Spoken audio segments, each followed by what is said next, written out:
It's Matt Slick Live. Matt is the founder and president of the Christian Apologetics Research Ministry, found online at CARM.org. When you have questions about Bible doctrines, turn to Matt Slick Live for answers. Taking your calls and responding to your questions at 877-207-2276. Here's Matt Slick. Hey, everybody. Welcome to the show. It's me, Matt Slick. Listen to Matt Slick Live.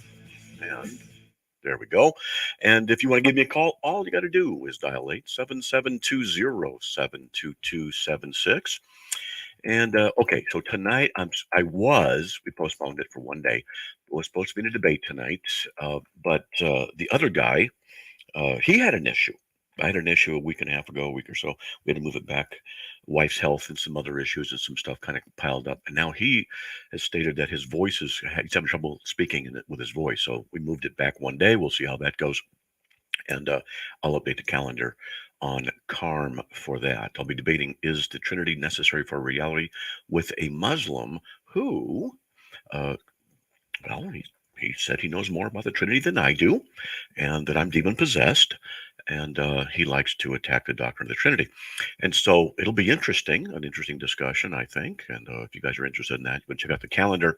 It'll be for tomorrow night. That's how it's scheduled right now. I need to update, or maybe Laura can go and just change the date. I don't know if she wants to do that or not, but she's pretty good. We have people who help us here at the intergalactic headquarters of CARM. And one of them is Laura. She lives in the Provo, Utah area. How many years have you been with us? You hold up your hand. How many? 2 years? That's it? Wow, it seems a lot longer. That could be a compliment or not. But at any rate, she does a lot of good stuff and she helps out. She's a great asset. And then we have Charlie, who's also on he helps out a great deal. I've known him for, I guess, well over 40 years. And he's the guy who read me the quote from Joseph Smith, where Joseph Smith, he's boasted that he did more than Jesus to keep a church together. And that quote got me studying. And here we are 42 years later, and just serving the Lord. All right, now look, hey, we have 5 open lines. Why don't you give me a call? 877-207-2276. I want to hear from you. And I also want to remind you that we stay on the air by your support. Would you please consider just going to the CARM.org website, CARM.org, and on the left-hand side, you'll see the word donate, and it's in the menu. If the menu's not visible, click on the hamburger menu. There it'll be. Or just go to CARM.org/donate, and we ask $5 a month. It's not very much. And I know things are getting tight for a lot of people, and they are here as well. But $5, we're asking for $5 a month. And if we get enough people doing that, hey, fine. We can continue to support the missionaries that we have in Turkey, in South Africa, in Brazil, and also in Colombia. And what they do is they pass out literature, do website work, and all kinds of stuff for the glory of the Lord Jesus Christ. Well, I already had Carlos on. I got to get David on. David from Brazil. He's a great guy. And we're going to hopefully be going to Israel next year. And that trip's full. So if any of you want to join me in another trip, we might be doing one in a year later. And that's it'll make the footsteps of Paul or something like that, or maybe going to some other areas. But anyway, which is what we're doing. All right, nobody's waiting right now. So what I'm going to do is I'm going to talk about something from yesterday, because the issue of the lordship of Abraham in reference to his wife Abraham. His wife Sarah. So I'm going to read 1 Peter 3:1. Now, the reason I'm doing this is because it really popped into my mind when I was talking here, and sometimes when nobody's calling in for the first part of the show, what I'll do is I'll just teach on something. And over the years, I've done, I think the number, it's either 35 or 36 instances where I have counseled couples, they're married, and premarital counseling as well. 36 total. I think it's 36, 6 times 6, 36.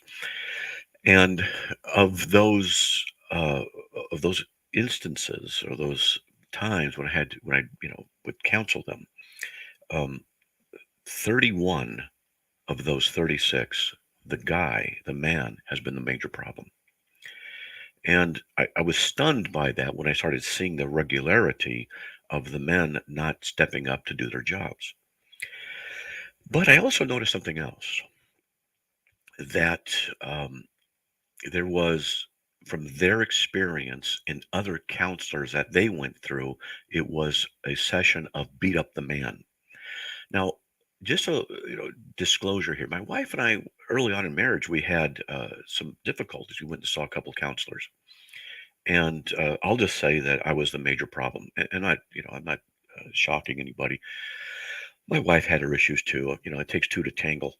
But I do remember that in one session, one counselor, it was beat up Matt time. And I remember this. And I ended up leaving and getting discouraged because it was just a constant attack. And I never forgot that. And then when I started, as we go, my wife and I made things work, and our eyes are on Christ, and we have a good marriage now.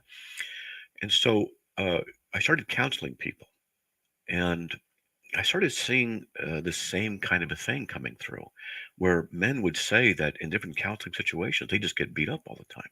And the women, nothing happens to them. It's not like, oh, let's give the women their fair shake. But I started paying attention to this. And I also started noticing that, well, men are mostly the problems in these marriages. So 31 out of 36 times. And I wonder what that percent is. Let's see. 31 divided by 36 is 86% of the time it was the guys. And I've got some things I could say about that and why it was, because I looked for underlying commonality. But one of the things I noticed is that men, a lot of times, did not have a good understanding of what it meant to be a Christian man. And not that I've got it down, but they didn't understand it. And so what I would start doing is teaching from a theological perspective. And I call it the theology of marriage. And I'm actually working on an outline. And one of the things I want to do within a year or so is develop a coursework called the theology of marriage. And I found out that by discussing the doctrine of the Trinity, the hypostatic union, and the relationship of these doctrines as they go into covenant, the eternal covenant of God, and then I relate them to what marriage is as a comparison to that, then I found out that both the male and the female, both the couples, they would be really surprised at what it was that they were learning because they hadn't heard this before. When I did premarital counseling before my wife and I got married, none of what I teach people, mostly 95% of what I teach people, wasn't covered. And I really think it's a lack, and I want to fix that. But not that I have all the knowledge. I certainly don't. And there's a lot of guys and gals out there who know stuff better than I do about marriage counseling. But I know it from the theological perspective, and I've discovered that it's very, very helpful. And so, in the issue of 1 Peter 3, in the same way, you wives, be submissive to your own husbands, so that if any of them are disobedient to the word, they may be won without a word by the behavior of their wives. And there's psychology behind here, because men like to see what you do, and women generally like to hear what you do. Now, that's not always the case, but with women, they're more communicative, and they talk and they get things out in their feelings and communication, and that's a great thing. Men don't always do that. Uh, they might, two guys might come out, or if I say to my friend, if he asks me, hey, can you come over to my house on such and such a date? I need help moving something. And if I say, I'll be there, that's all I have to say. I'll be there and done. I don't have to give him hugs. I don't have to write him a letter. I don't have to bring chocolates when I go out there, or bring flowers, or bring a card. I just show up. And if I don't show up, it's a reflection of my character and my word. There better be a good reason. Like the car broke down. I was abducted by aliens. Whatever it is, it better be good. And then it's excusable, because we're men of our words. And men are short and to the point about discussions and about things, and they don't need to be browbeat about things. And so I had a friend, still have a friend, of course, who wanted me to drive an hour and a half to meet him at a certain place to do tractor work with him so that he could do something that he needed two men. It would make it a lot easier and a lot safer for him. I said, sure, I'll be there. And I was there. And, because it's my word. Now, this is the thing. When in a marriage context, if the woman starts talking to the guy about all the things he's got to do over and over and over, that is counterproductive. What she needs to do is just be in a submissive state of trying to win him by her manner, because he will see it. He will see it. He doesn't need to hear it. That's the difference. It's a fundamental difference. And this is why Peter wrote this. In the same way, you wives, be submissive to your own husbands, so that even if any of them are disobedient to the word, they may be won without a word by the behavior of their wives, because men watch it. And that's the thing, is because if he's free to just watch, and it may take weeks, months, years even, before he goes, man, this is, I got to change. I got to work. I got to match her goodness, because that's what guys will do. They'll see it. And if I'm with my buddy and he's doing something far better than me, if he's just naturally better at it, I concede he's better at it. But there's always a sense of competition with us. Well, I can do this faster than you can. We boast and we mock each other because we love each other. But the thing is, with a wife doing that to the husband, that can be detrimental. That can be detrimental because she's not a man. And so there's a difference in dynamics that are there. And so the submission is not obedience. Submission is voluntary. Obedience is not. What he's talking about here is submitting to the Lord and looking to the husband and saying, without saying the words, but regarding him in his lordship position as a member of, a leader of the house. Now, women may not like that. Maybe their husbands aren't worth that. Well, that's another topic. We can talk about that, because there's always variables. But this is what he's talking about here. And when Peter goes in, he then talks about the adornment is not to be merely external, but internal. He's saying what really is the most important thing is how you are internally and how that comes out in relationship with the husband. And so when I talk about this kind of a thing in a marriage counseling situation, a lot of time the women I watch their body language, and they're reticent to receive this because they're not used to being informed of this kind of thing. Generally speaking, they're not used to it. And I have to work with them. And they're used to the husbands getting trashed, because it is the case. 86% of the time, there seem to be a lot of the problem. And I have to fix them. Say, look, theologically, this is what you're required to do. And boy, I'll tell you, I certainly can do that with the men. But because this came up yesterday about 1 Peter 3:6 was on my mind.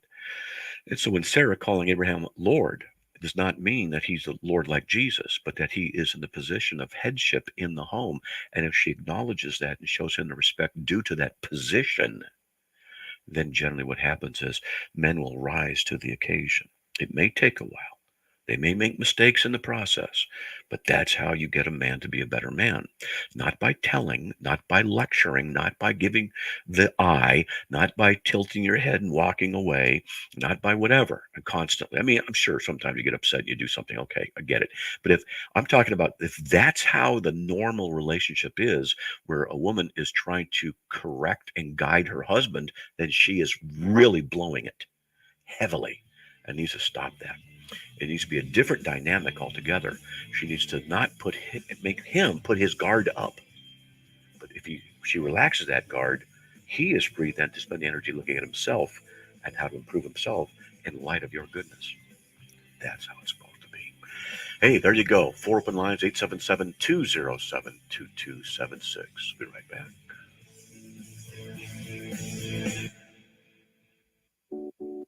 When it comes to making plans, you are the best. What about those round trips that you plan in advance, which are perfect on your way there and perfect on your way back? Or those meetings with friends for which you make a group chat 3 months before so that nobody or anything is missing? Or your daughter's first birthday party. You planned it with such dedication that instead of the first, it felt like our 15s. The same way you plan each detail for those moments.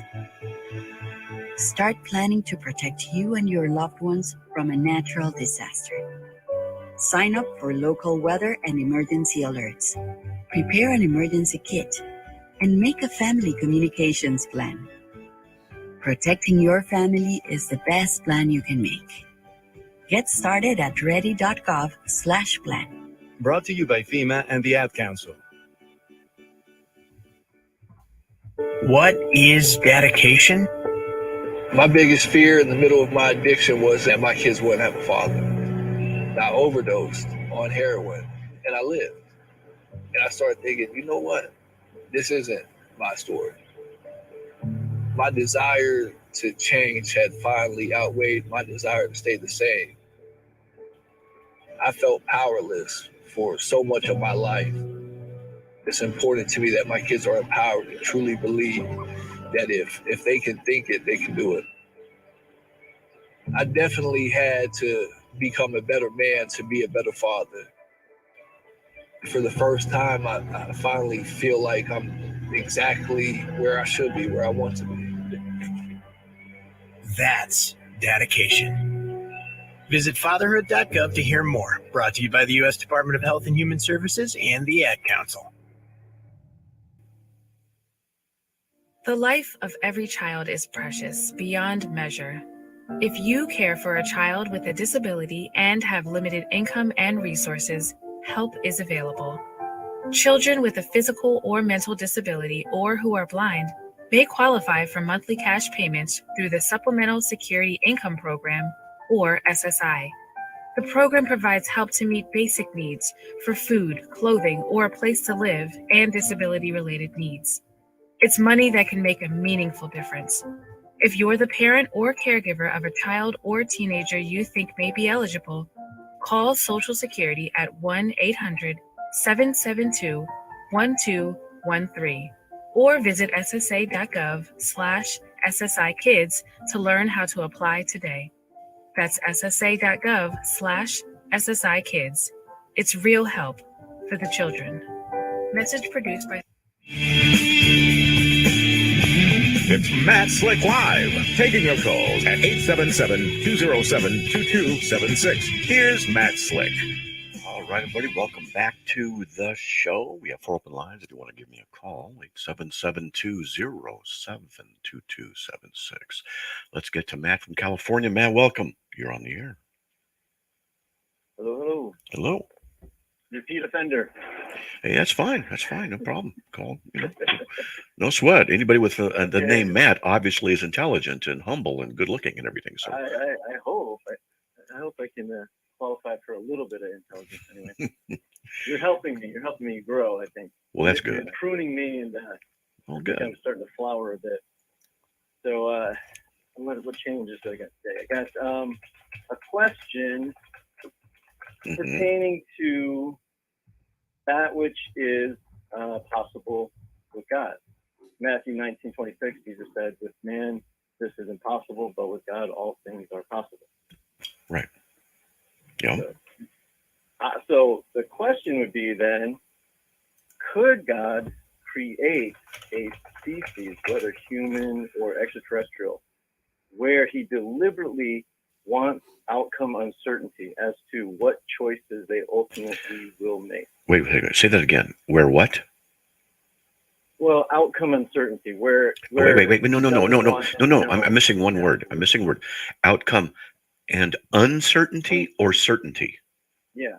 Which? Uncertainty. Okay, so now because my hearing isn't as great, as it needs to be. So, okay, so ask the question again.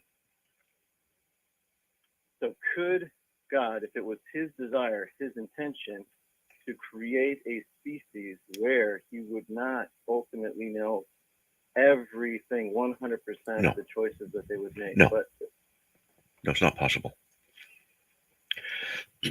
Okay. Now, there are theologians who go into what's called open theism and process theology, where open theism is heretical because it says God does not know everything, but he's growing in his knowledge. And that's a form of process theology. Yeah, the growing knowledge would be a problem. Right. But my position is like, if he desired to create a species where there would be some uncertainty, he cannot create something outside of his sovereignty and knowledge and experience and presence. It's not possible, because God is the creator of all things, and all things that are actual were first potential, because God has an infinite set of knowledge, and therefore all things that were potential in his mind are eternally known.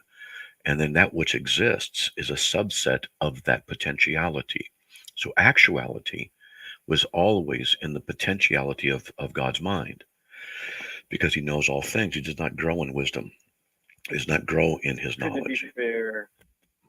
Wouldn't it be fair to say, though, that by him being aware of the potentiality, it wouldn't mean that he has to be aware of the actuality? You don't understand. If there were hypothetically 1,000 potentialities, there's a lot more, of course, but let's just use 1,000.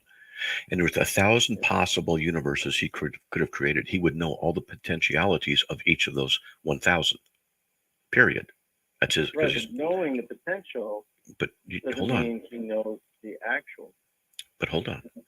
Therefore, when he brings in one of those potentials and makes it actual, then it is actualized because of God's decretive will.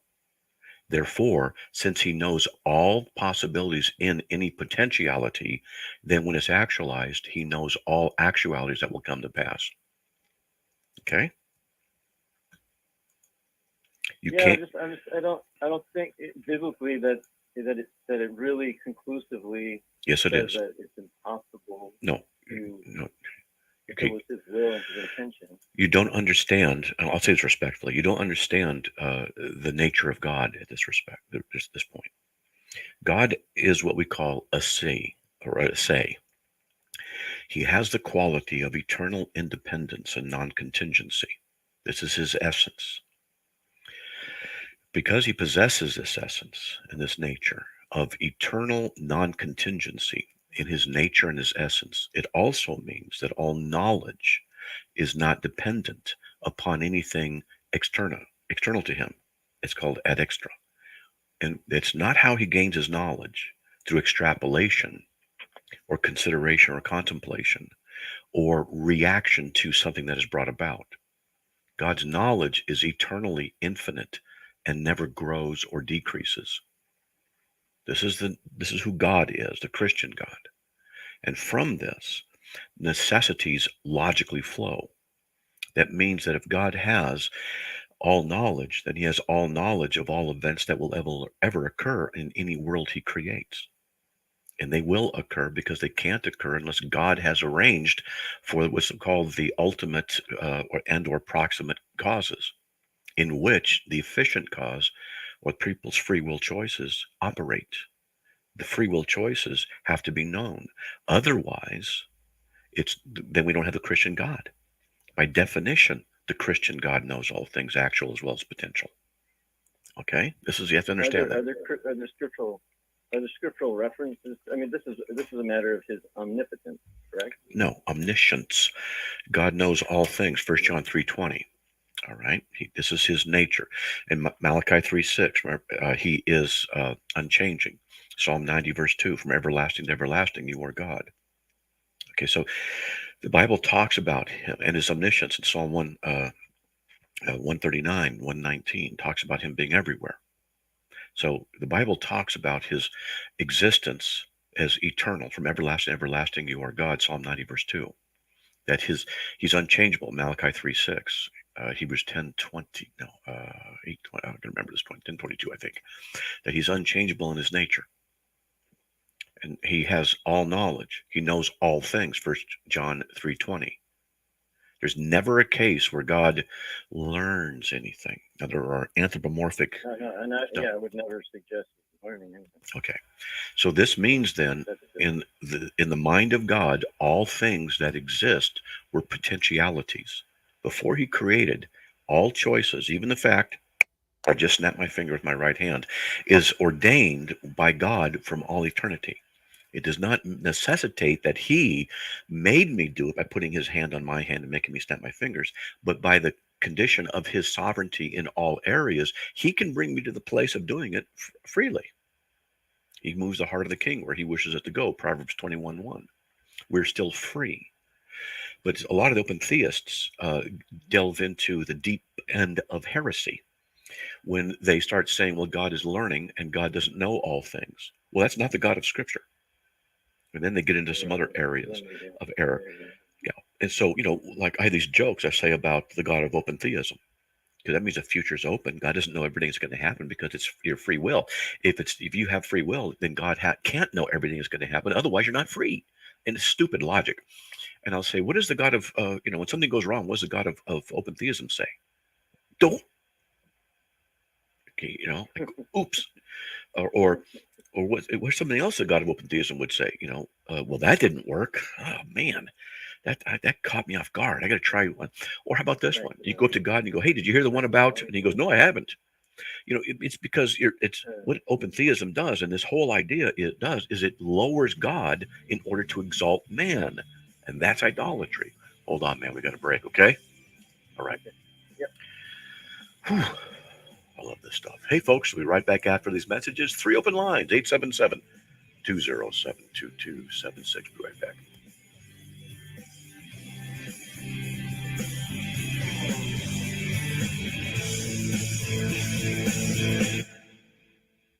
We live in an on-demand world. Time, weather, meals, and content.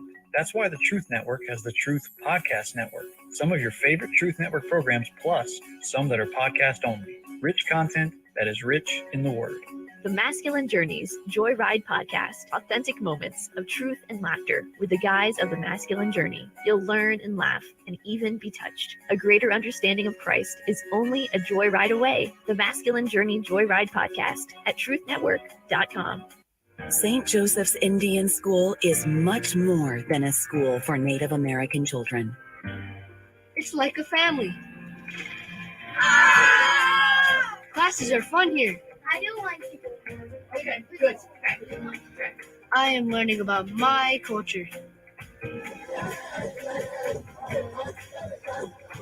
I feel safe and loved here.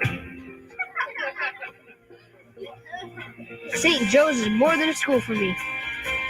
Since 1927, St. Joseph's Indian School has been a safe haven for Native American children to receive the cultural heritage, education, health care, and caring support they need to succeed in life. As a father, I feel very good about leaving my kids here. They have way more opportunities here. Learn more at stjo.org today. From Love Worth Finding, here's Adrian Rogers with a treasure from the Word. He shall send Jesus Christ, which before was preached unto you, whom the heaven must receive until the times of restitution of all things, which God hath spoken by the mouth of all his holy prophets since the world began. Jesus is coming again. First time he came as a lamb. He's coming again as the Lion of the tribe of Judah. He came the first time to redeem. He's coming again to reign. He came the first time to die. He's coming again to raise the dead. When he came the first time, they asked, where is he that is born King of the Jews? Next time he's coming as King of kings and Lord of lords. The first time to a crown of thorns.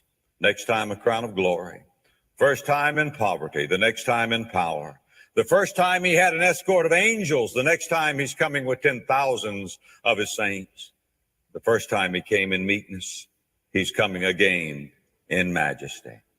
Jesus is alive and well, and so come, Lord Jesus.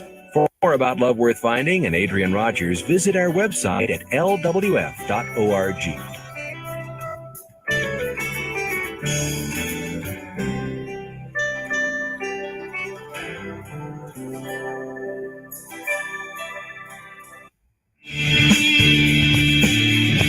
It's Matt Slick Live, taking your calls at 877-207-2276. Here's Matt Slick. Hey everybody, how you doing? I'm smiling because we were joking around in the chat room, and Randall got me. That was a good one, Randall. Made me laugh. All right, let's get back on the air with Matt from California. Okay, buddy. So you with me? Yeah. Okay. Yeah. So I wonder if I could revert to something I touched upon a couple times before, maybe last week. I don't want you to think I'm like beating a dead horse. All right. But I did a little more examining of like Paul's statement in Hebrews 9:27, where it is appointed unto men once to die and there after the judgment. So with regards to babies. They're not men. And neither are women. I just see that. And neither are women. So are you making a right. gender distinction here and doing that? Because men here, this includes everybody. That's what it is. Okay. Right. And we know that, like, but does that include babies then? I mean, well, like that could be a gray area where somebody's like, no, that's no, it's not. It's not a gray area. Men includes women. It's all inclusive. You can't say that it's appointed men to die once and that babies are not included in that category until they get to a certain age. Then they're included in the category. It wouldn't make any sense. Okay, but if I can reference some other passages that where a Christian may want to take it as an absolute statement. Go ahead. What verse? An absolute statement. What verse? Okay, where is it?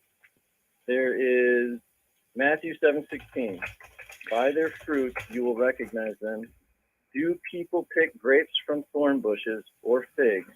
Or no, do they pick grapes from thorn bushes, or do they pick figs from thistles? Right. Yeah. So why I'm presenting that is we know that there is fruit that is of value to be picked that does have thorns on the tree, like or on the. Okay. You just took a verse and you didn't look at the context. What he's talking about here is false prophets who come as sheep in sheep's clothing as rabid wolves. You'll know them by their fruit. It's talking about what comes out of their hearts. It's not about picking grapes. Okay. No, I know, but being that that's used as an example. Okay, so what's your ultimate question or point about this? What's your ultimate question? Because I'm not following you. It would seem like if that's being used, that's rock solid. That you will never find fruit of value that comes from. Well, I don't. Okay, you were. I'm confused. You're talking about babies, and now you go to this verse. I don't see any connection yet. So, are you on a different topic or the same one? I can explain what the issue is, where it seems like a statement is lock solid, it's tight. I'm seeing that it has holes. Some Wait, okay. So what you did, I get you. So you go to one place in Scripture that's metaphoric, and then you say because it's metaphoric over there, it has to be over in some other place. That's called illegitimate totality transfer. It's a faulty exegetical procedure. Now, I've shown you what you have to look. Okay, hold on. I've shown you. You got to look at the Scriptures in their context. Don't jump around and bring them together. That's what the Mormons do. That's what the Jehovah's Witnesses do. You can't do that. You got to read them in a context because they don't say what people want them to say when you take them out of context. Okay? So, I'm not even sure what you're talking about now. We talked about the babies. Babies are included in the category of men because as are women. It's appointed to men to die once. After this is judgment. And that's it. There's no reincarnation. There's no second chance. That's it. Okay? Well, here's all I'm trying to say is that it doesn't seem so lock solid. Okay. Well, I tell you what.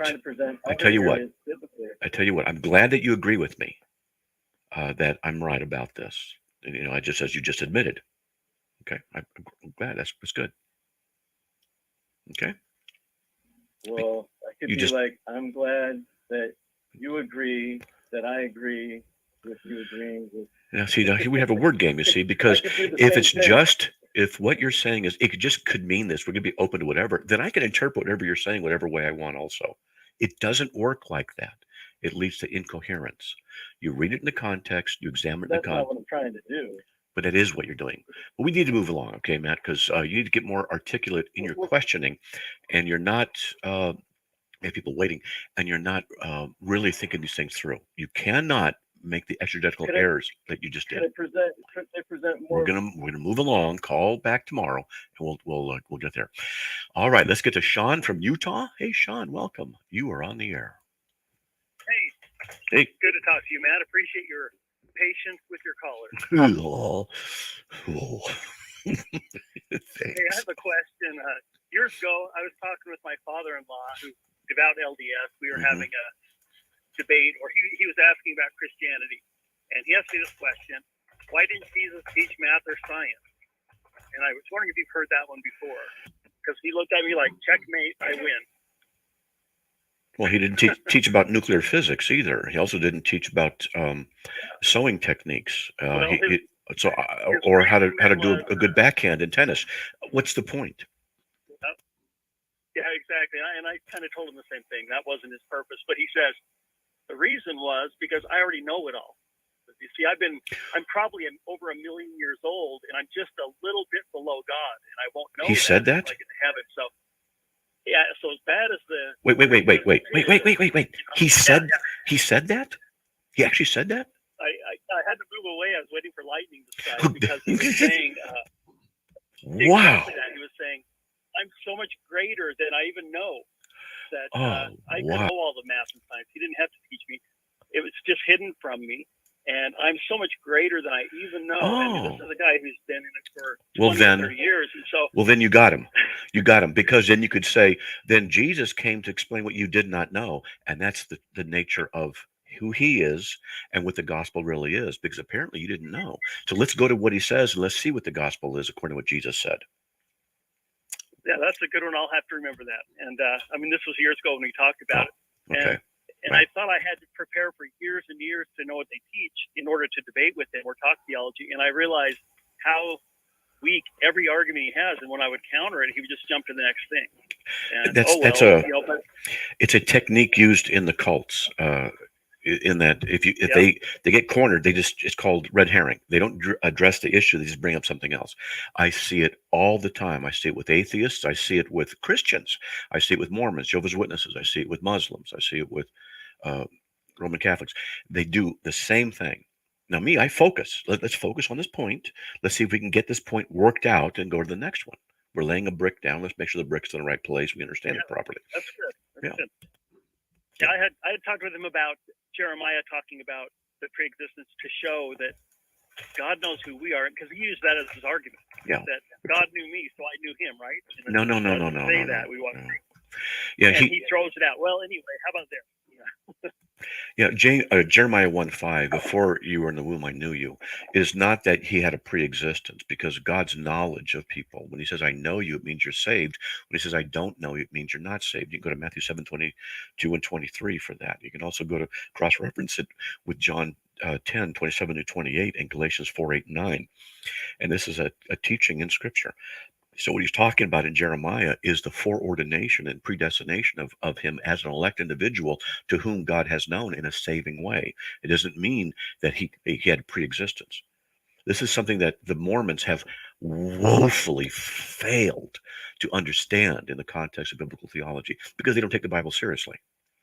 They don't understand. They don't their study. Theology is between the lines and what it does not say. They build a complete theology on that. Yep. And their doctrine. So I just was wondering if you heard that one, because I'd always thought, their idea of pre-existence. I die, then I go this heaven, and then I start working to become a God for the next million years. And he's saying, I'm already there. I'm just a little bit below God right now.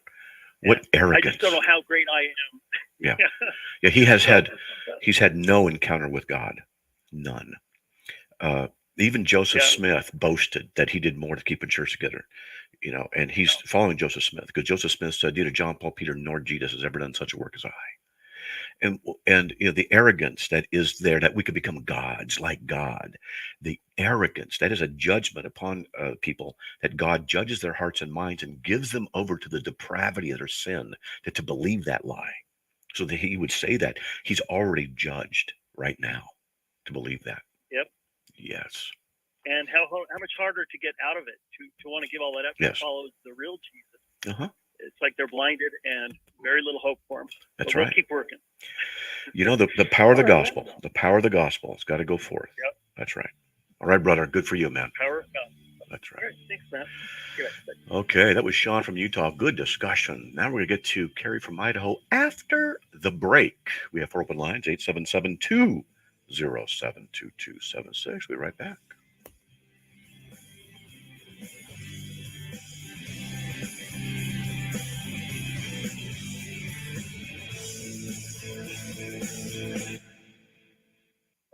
I taught for 20 years until I started forgetting my lectures. Eventually, he had to quit. Getting his early Alzheimer's diagnosis was hard, but it gave us time to take control of the situation together. I can't imagine going through this without him. If you or your family are noticing changes, it could be Alzheimer's. Talk about seeing a doctor together. For more information, visit alz.org/time to talk. A message from the Alzheimer's Association and the Ad Council. If I could be you, And you could be me for just 1 hour. if you could find a way To get inside. Each other's mind.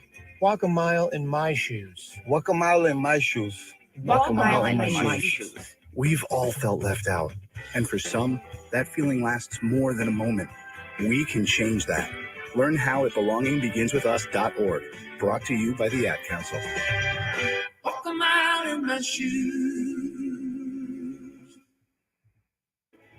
There are places with people in this world that are without any hope. That is, until Mercy Ships arrives. Mercy Ships is a place restoring sight to the blind, help to the outcast, and love to the brokenhearted. Mercy Ships brings love to the lost and forgotten. To learn more, go to mercyships.org. Everybody has a smile story, those daily moments of joy that make you smile, especially when you're a child like 3-year-old Zena. Her smile is as bright as her future. But there's something you wouldn't know about Zena. She was born with a cleft lip, which can make it hard to eat, talk, hear, and even breathe. And she's far from alone. A baby is born with a cleft every 3 minutes. This hurdle could have kept Zena from living her full smile story. Thankfully, she met Smile Train. Since 1999, Smile Train has helped millions of children like Zena find their forever smiles by empowering medical professionals around the world to provide cleft care in their own communities at no cost to families. Smile Train is working tirelessly to give every child with a cleft the opportunity to live their full smile story. Learn how you can help more kids like Zena at smiletrain.org/learn. Meet Ed, movie buff, animal lover, safe driver. 5 years of driving an ambulance teaches you a thing or two. If people knew what I know, lives could be saved. When I see a car trying to rush past a turning bus, I get concerned. You see, when big vehicles turn right, they have to swing wide to make the turn. And that's a lesson you don't want to learn the hard way. When trucks and buses turn, let's you and I wait. It's our roads. It's our safety. Visit www. It's Matt Slick Live, taking your calls at 877-207-2276. Here's Matt Slick. Hey, everybody, welcome back to the show. 3 open lines. If you want to give me a call, 877-207-2276. And just want to remind you that we do need your support in order to stay on the air and support everything we're doing at the intergalactic headquarters of CARM.org right here. And if you want to support us at $5 a month, all you got to do is go to CARM.org/donate, and all the information needs right there. We are not involved with PayPal. And so let's see, I want to use the word atrocity of their misinformation oppression is not going to affect us. All right, so there you go. Hey, if you want to give me a call, 877-207-2276. Carrie from Idaho. Hey, welcome. Hey, Carrie. Hi, Matt. How's it going? It's going. Long time no talk. I know. I was just chatting with Noelle in the chat room, and we were talking about the submission topic in situations where women are unequally yoked. Yes. And the man wants her to follow him in a direction opposite of God. And the bind that puts her in, because she wants to follow God, her husband wants her to follow him in the opposite direction, and no matter what she does, somebody's unhappy with her. And so if she follows her husband, is she making an idol out of him? No. And if she follows God, her husband's upset. So what is she supposed to do? She's supposed to follow God first. God's always first. Okay. Above your spouse, period. Above your children, period. So you always follow God. Okay. So if, for example, he says, hey, let's go to a swingers party, She says, nope, Yeah. that not happening. Yeah. And well, you're supposed to submit. Not to that, I'm not. God's That's God. right. That's Okay. right. She needs to rest and make sure, and this works for both parties. Make sure that the reason is because of the work of Christ in the position that he or she is in Christ. That's what needs to be the ultimate reason, and not in a haughty, challenging way that is condemning. But Right.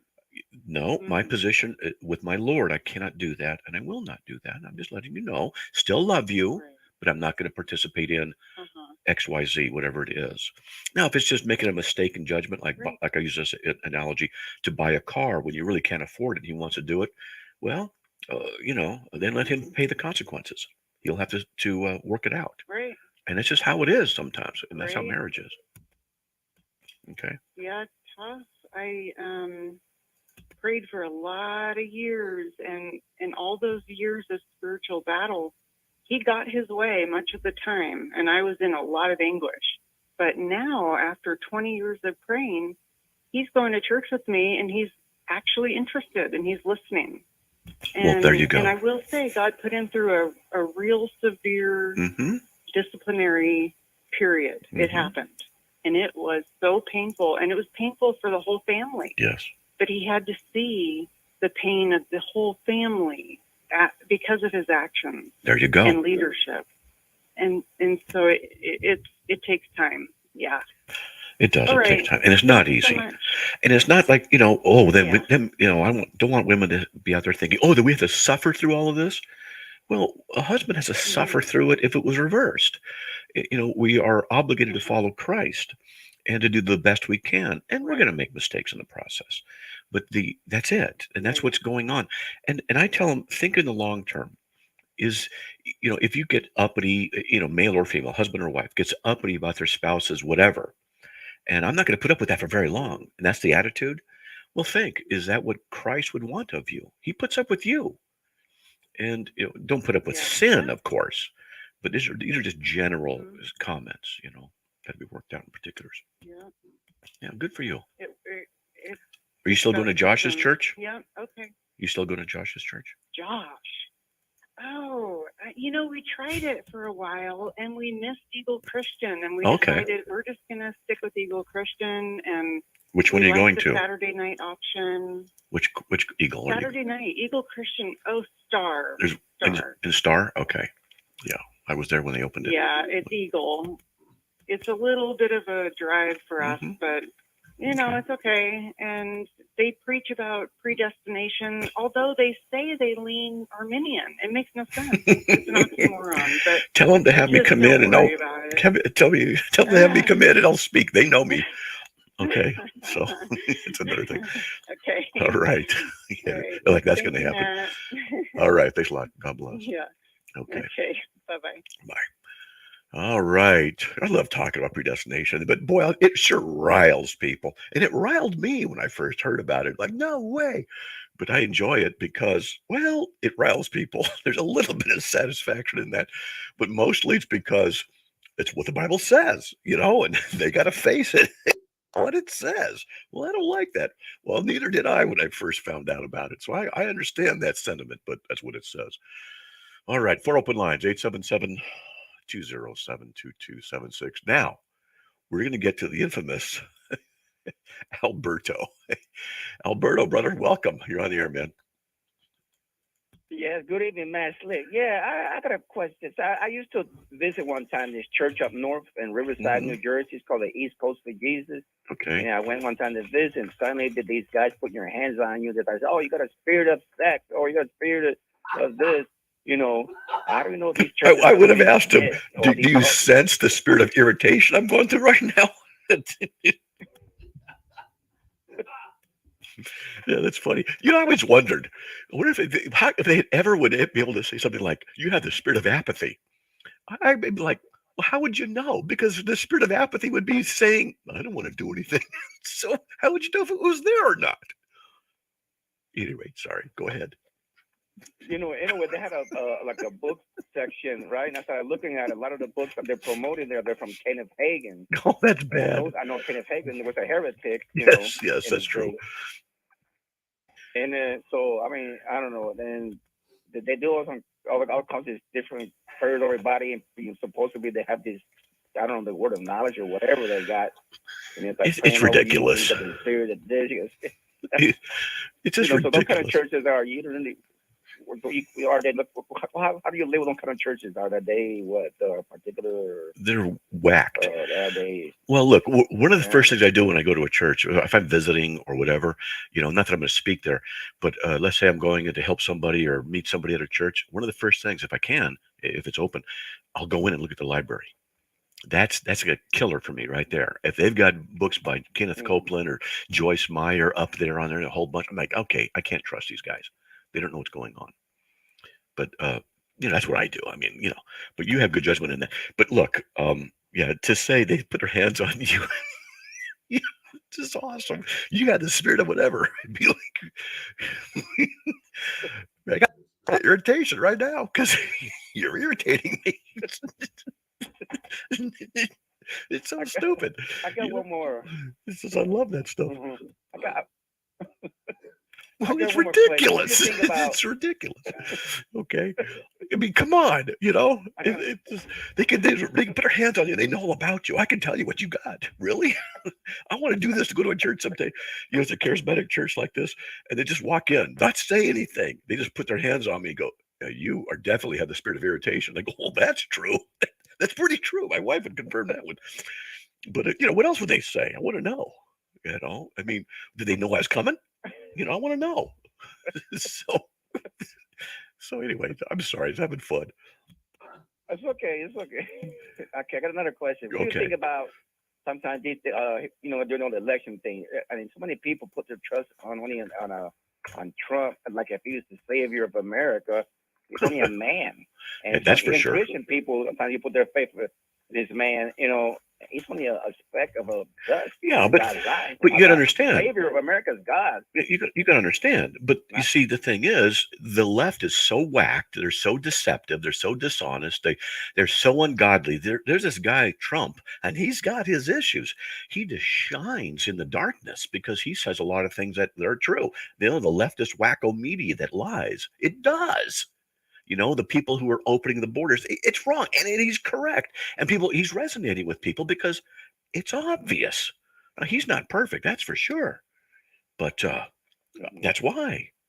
That's why. That's what's going on. But why? Sometimes some people, even Christians, put so much trust in a man than the strong arm of God. Yeah. He should be our king. He should be our leader of the nation. Talking about this, because we've got nobody waiting right now, I've actually thought about running for the presidency of the United States. And the reason is because I had the last name for it. And also, I couldn't do any worse than Biden. I mean, those are two excellent qualifications. See, it's just, I mean, could you imagine, someone says, what qualifications have you got? None, but I can do better than Biden's doing. So what are you going to, and why are you running? Because my last name is Slick. It would fit right into politics. There's my platform. It would be so stupid, but anyway, it'd be fun, sorry, I can't help it. I was reading this thing on the internet, but the Senate Congress lady, I don't know if you know her, Marjorie Taylor Greene, yeah. Posting for the Ron DeSantis not running for president in 2024, but yeah, the man has every single right to run what he wants for president if he wants to. Sure. You can't prevent him Well, from running for president. The left is trying whatever they can to get rid of him. And the left, you can't trust them. I listen to them. They are liars. They lie. I mean, knowingly, purposefully lie. They're not exaggerating. They lie. They tell deceptions on purpose in order to gain power. They have no integrity. They're hypocrites. And hypocrisy is a form of lying.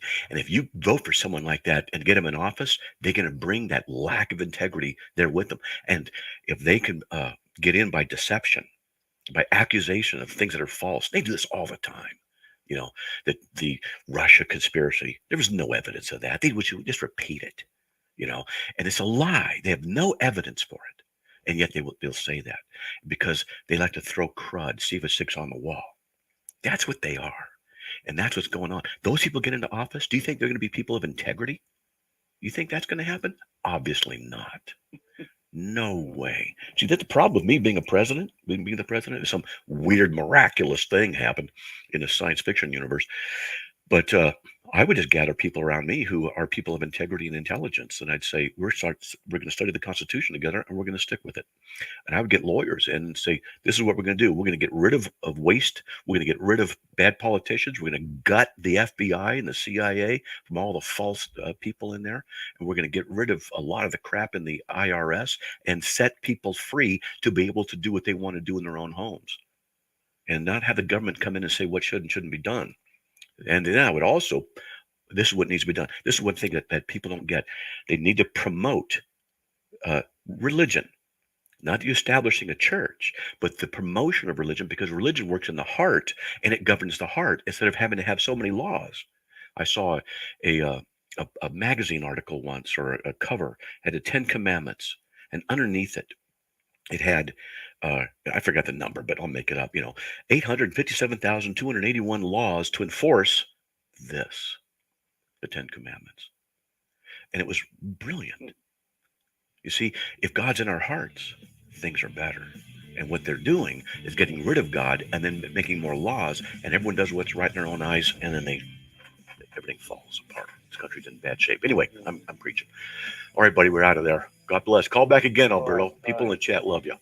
All right. Okay, man. God bless. God bless. Hey, folks, we're out of here. May the Lord bless you. Vote. If you haven't, I'm going out to vote, and I'll be talking to you tomorrow by God's grace.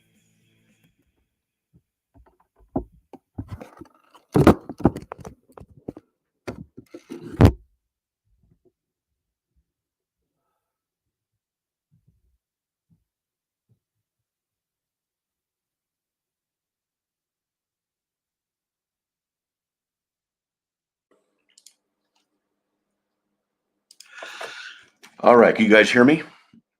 Yes. All right, so I'm not using my head thing. I'm just to do it. I'm using the microphone on the camera. How's it sound? Yeah, it's noticeable that you're a little bit distant and not so crisp as with the mic right next to your mouth. Yeah, I got a question. But it's there. This is the experiment. Okay, I'm going to make a funnel around it, and you tell me if it gets better. All right. Let's see. So I'm talking, and then stuff like that. Is that any better right there at all? Not much. Not much. Maybe. A little Yeah, bit. go pick up a road cone and use it as a megaphone. Road cone. So how about something like that? Let's see. I'm trying something here. That doesn't work either, does it? No. Not really. No, It's no. Okay, low very, very low tech. I wish this thing had a better mic on it. I need a boom mic. I need more stuff anyway, because I want to get away from the headset so I can just talk like this, and that way I have to worry about things. Deeper modulation. Jimmy, if I knew what that meant, I'd come back with an intelligent response. Dunce cap. Now that I know what that is. I know what that is. It'll work. That's right. Okay, here we go. But you got to put it the other way. You got to speak through it, not listen. Wait a minute. Do it the other way. The dunce cap. You mean like this? No. You speak through the little end and point the big end at the mic. Put the big end at the mic. Oh, like this. Yeah. Or you talk that way. Okay. There, that looks better anyway.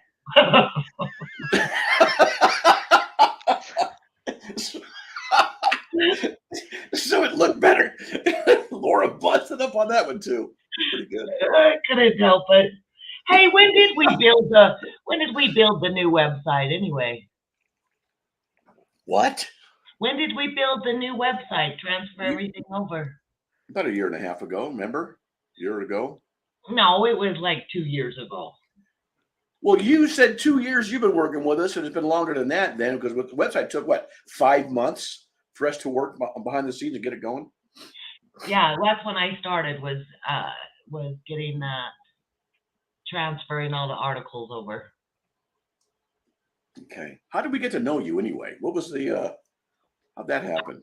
I was just watching because I had to quit working and got on disability, and so I was watching the show on Facebook, and then you were asking for help, so I emailed you, and said, "Oh, I'm here. I don't know if I can help you." And then you kept asking for help and never responded to me. It took months. And so I was like, okay, Matt, I've emailed you, and then finally I was praying one night and I was like, okay, Lord, I want to help, do something for you, in some ministry. And so use me however. And then the next morning you called me. Okay. I love that. I Yeah. just love the idea of a Calvinist asking you, how is it we met? How what? How what? What was it? A Calvinist asking someone, how is it we met? Predestined. It was predestined. Well, I could have said, how did God ordain our encounter? There you go. Yeah. Before I was reformed, I nearly, many years ago, nearly married a fortune teller, but she called it off before we met because she knew it wouldn't work out. So That's right. Smart woman. yeah, we never even met. So she was good at her trade. When my wife and I would drive, every now and then, not very often, you see a fortune teller place, and I'll go, if I went in there, would they know I was coming in before I went in there? That'd be my test. Yeah, Walter Martin had a piano player that would play at his Bible study sometime. And he was a wonderful Christian. And he was riding home with Walter one time and said, hey, there's a palm reader over there. And, fortune telling. He goes, let's go in and tell her fortune without Jesus Christ, where she's going to end up. We'll go tell her her future. And Walter got a big kick out of Les Nessman. He was a concert pianist, a very accomplished guy from Europe. Les Nessman? I think that was his name. Yes. That's a character. Unless unless that imprinted on my brain. But he was a wonderful guy with I don't know, maybe a Czechoslovakian accent, one of the Slavic accents. He was okay. But boy, could he bang away on that piano. I mean, quality stuff. At the Bible study, we were in for a treat when he came. Yeah, that's right. It was on WKRP. What? Whoops, my phone was ringing. Joanne singing again. I still want to do a meeting sometime where a bunch of us Carmites get together someplace at a hotel, like in Denver or something like that. It's equal distance for everybody if they wanted to do something like that, and just meet. It'd be fun. Or go to Salt Lake City. There you go. I'd like to go closer to where our friends are in Utah. Yeah, see Bill, see, Luke, see Laura. That's all doable. Salt Lake City. Yeah. How many people? Okay, just ask. How many people would be willing to fly to Salt Lake City, just so we could have a meeting and just see each other face to face? You can type yes, no in there. Well, because Laura really can't travel much. She lives, an hour from Salt Lake City, right? The airport area. Oh, half an hour. Yeah. Half hour. About Okay. half an hour. Mm-hmm. See, Donna said she would. All we would need is just a hotel that just gave a bunch of rooms, a discount to get, like to but couldn't. Why not, Joanne? Because you could fly from Georgia. It'd be fun. I'd like to do that. Would you go to that, Charlie? That's within driving distance for me. Well, gosh, the gas has gone up so much. Maybe it'd be cheaper to fly, but yeah. Either way, I would love to do that. You could fly down here. We could drive down there. Wow. Well, it's only 5 hours to the airport. From here, it's like 5-hour drive, and it's no big deal. I've done it like 40 times. I think it's like an 11-hour drive for me. I'm not sure. Yeah. I went there one time to Provo, and someone else was driving, so of course I was sleeping. Hey, how did Andrew get the? Did I put the URL in? Somebody did. Hey, Andrew, how are you? I did. I put it in. Okay. Oh, good. I was just tuning in to listen in. I'm doing good. How are you, Matt? Good. So you're new, right? First time in here? Yes, correct. You have so many different websites to go to. Thank you. So where are you from? I am from San Antonio, Texas. Born and raised. I didn't leave. I went to Amarillo for 2 years for school, went back to San Antonio, and that's when I joined in 2013, the Navy. I probably would have never left San Antonio if I never joined. Oh, thank you for your service. My Yeah. brother was in the Thank you. Navy. My brother was Oh, a what did you Navy do? CB. Ah, He was a I tell CB people back. Yeah. if I were to ever do enlisted, CB is a great career because you learn a trade that will save you money, make you money, contract. That's a great career. I wish I had time to learn that stuff on that. Did he retire? No, he died some time ago, but he did get into the construction trades, and he included me as his partner when I grew up. He was 10 years older than me, so kind of my hero. And he was a heavy equipment operator. So Wow. but we got into carpentry. Yeah, no, CB's are great. When I was in Djibouti this past year, and I met some CBs, and I learned how to use a CNC machine, and that was Mhm. cool. I never knew what that was, but now I Well, know how to make everything the same. Yeah, well, before he passed away, I got something for him, and you may appreciate this. Well, it's covered up with Oh my wow! sensor, but proud brother of a Navy CB, and there's that CB with all his tools in his hands and a Wow, Thompson submachine gun, that's which awesome. was one of my brother's favorites. I shot one time, and it about knocked me over. I went almost out of my hand. Yeah, I've 45 been in caliber. 10 years. I think 10 years. It's a decade when I Right. think about it. It's like, man, I haven't even got started in life. Ah, Well, my dad was in World War II in the Navy. He's in Korea in the Army and Vietnam in the Air Force. wow. Are there any, I think the last World War II vet has died. The last one. I don't think there's any more living. Yeah, I don't know. But you know what? Since we're just talking about it, I actually worked at a place back in the 90s where this guy was bayoneted by Japanese when he was on one of their islands. I'm like, what? You know, you hear stories, but and I used to know a guy who was one of Doolittle's raiders. Yeah. But at any rate, Wow. so you're stationed in San Antonio, right? For the Navy? I'm in San Diego, and I San do plan on. Diego. Yeah, Where- you told me you were in Escondido out here. Yeah. Where are you now? Yeah, well, I'm excited for Veterans Day. Get some free food here. So where in San Diego? Pacific Beach, military Ooh, housing. Nice. I have a spare room. Have some Wi-Fi for you if you need it. A desk in there, stand-up desk.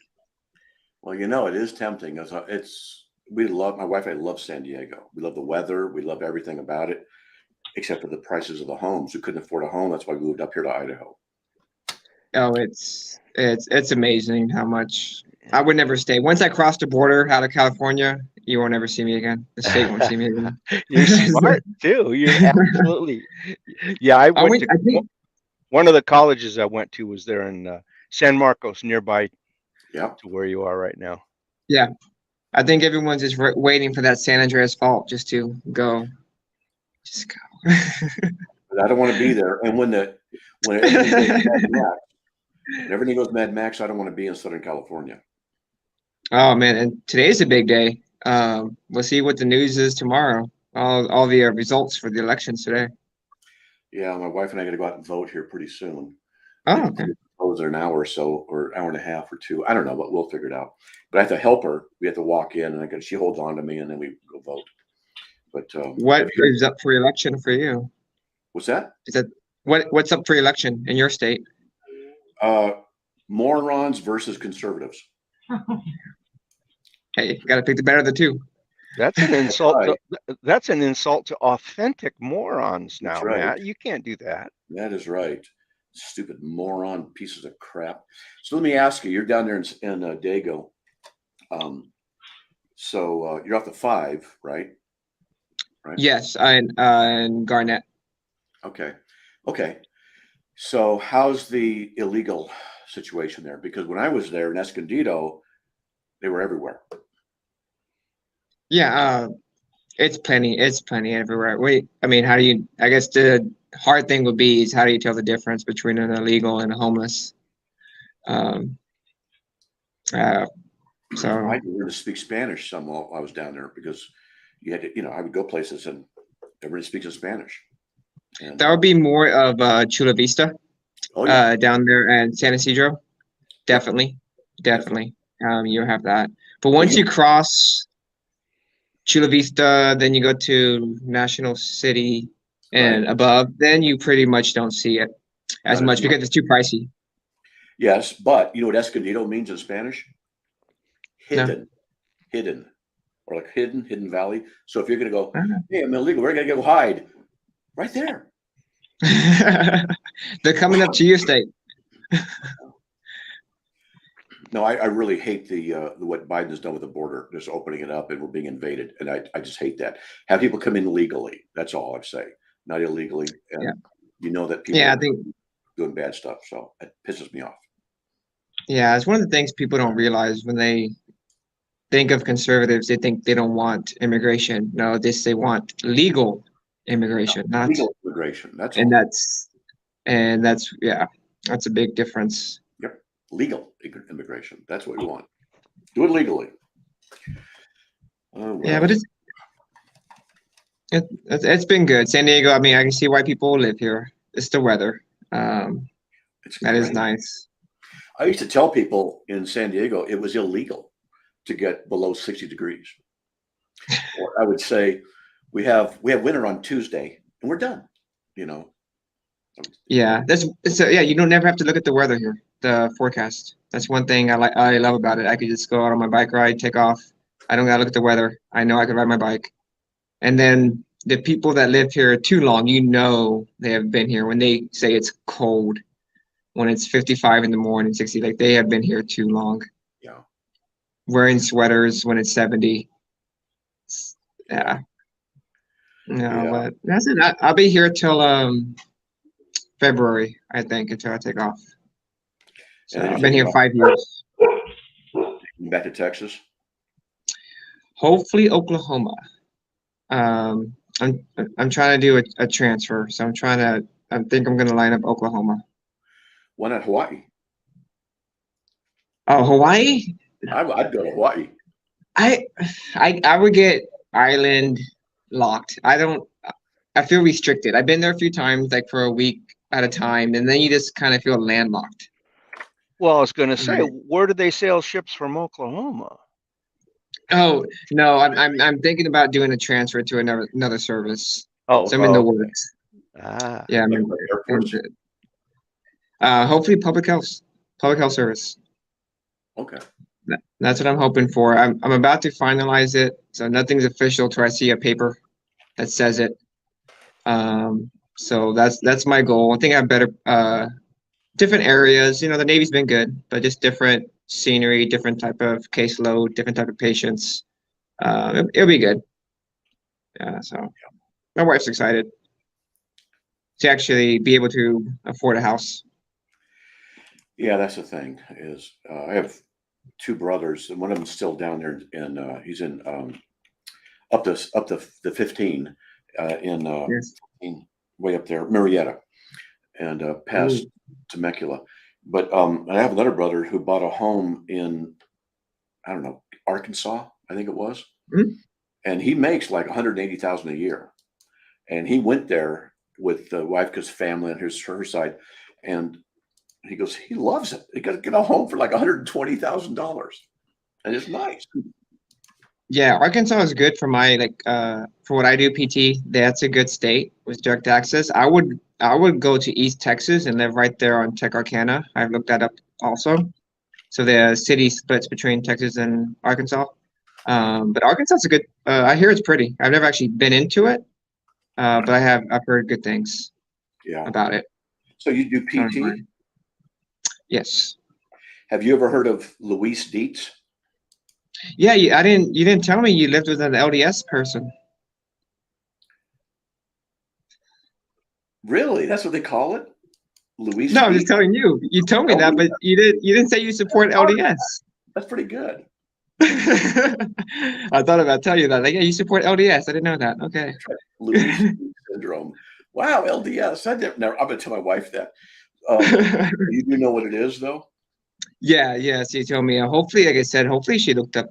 If you looked at that acupuncture, could help her. Thanks for reminding me about that. I got to tell her about that. That's right. That's right. Yeah. Okay. I'll tell her. That'd be more traditional Eastern to look up. But I think the physical therapist there could do it also. But in terms of direct access, it is cheaper at times to go to an acupuncturist. I'll talk to her and see what she says. Yeah, at least try it 3 times. She'll get relief. There's definitely parts to it, and I could always send you stuff or actually do something over the phone with her and actually show her stuff to do to get her going. But definitely look up acupuncture. Yeah, I will. She's having a lot of problems in the area of the coccyx. That's where it's a lot of it is most difficult right now. So it's really debilitating her. And Yeah. I do it every day to people with needles. So wow. Actually, I think I have some. Yeah, when I had my cervical neck fusion, I followed up with some acupuncture, and I kept going back because I noticed a difference. I mean, it really took the edge off of what I was going through for that C-spine problem I had.